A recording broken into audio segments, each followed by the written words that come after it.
Chapter 1, The Unpredictable World, continued from part 7. Arithe was unaware of.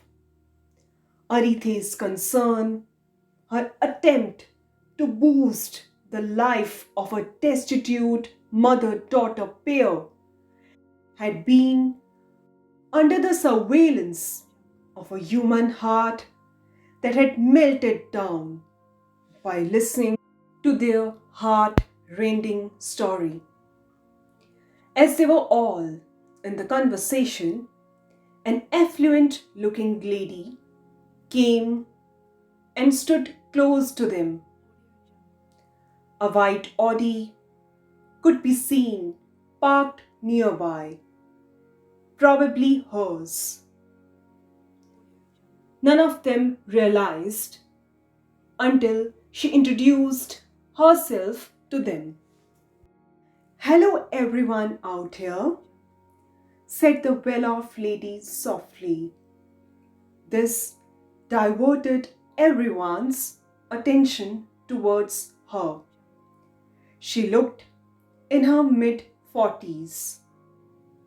Half-tied hair, a perfectly made-up face, she looked quite graceful in an elegant light green palazzo suit. Arithe responded the unknown lady with a questionable gaze. "I have been standing there and listening to this beautiful young girl," said the moneyed lady, pointing first at the place where she was standing formerly, then at Arithe. "I'm so touched by the fact that the young generation feels deeply about an impecunious lot of the country. It comes up as an inspiration to everyone. The world is seeing a century where brotherhood, sympathy is being overtaken by the practical, heartless, and materialistic approach to not only others but also to one's self. People just want to fill their bank balance, no matter whether they are happy or not, no matter whether they or anyone is dying or living." The lady seemed to have been lost in her thoughts, as if talking to herself. Her elegant face turned sad. Arithe's sharp mind figured out that there was definitely some serious issue with the lady, or might be within her family, that seeing the poor lady's pain, farmer's suffering, popped out. So the lady resumed speaking after being mummed momentarily. "I want to fulfill my duty, as I also want to contribute in extracting out the sunshine of sympathy, brotherhood, and charity that is covered up by the dark clouds of inhumanity these days." Arithe did not understand what exactly the lady meant. With a confused expression, she looked first at the NGO guy, then at the mother daughter pair, then to the elegant mistress standing there. Again, the lady smiled back at Arithe.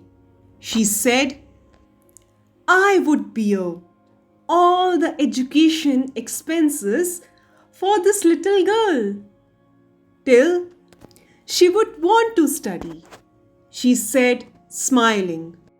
Arithe's confused expression got swapped for a broad smile on her face that turned into a grin.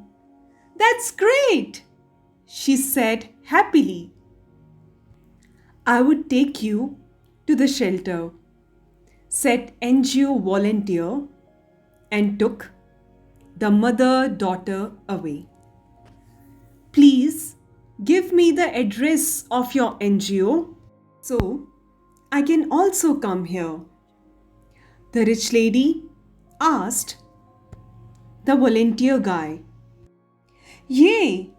Even I would also like to come and contribute something for the needy, said Arithe as she took out her mobile phone to note down the address. Everyone started for their way. Arithe was happy, both in heart and outside.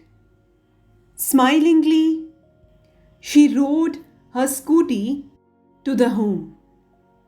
Arithe had surely done a good deed today. She was happy. But her mind remained unsettled the whole day due to the small dispute with Harshit. She even kept on thinking about the argument with him at night before sleeping. What was his point exactly?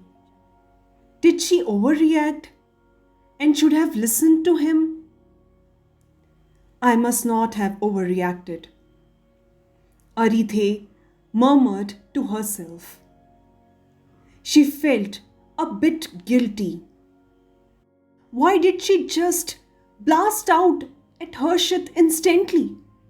She did not doubt about the fact that Harshit was a nice guy who would die but never misbehave with a girl.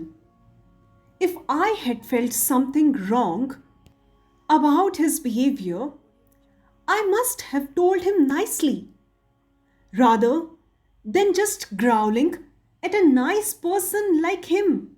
Oof, I'm so stupid.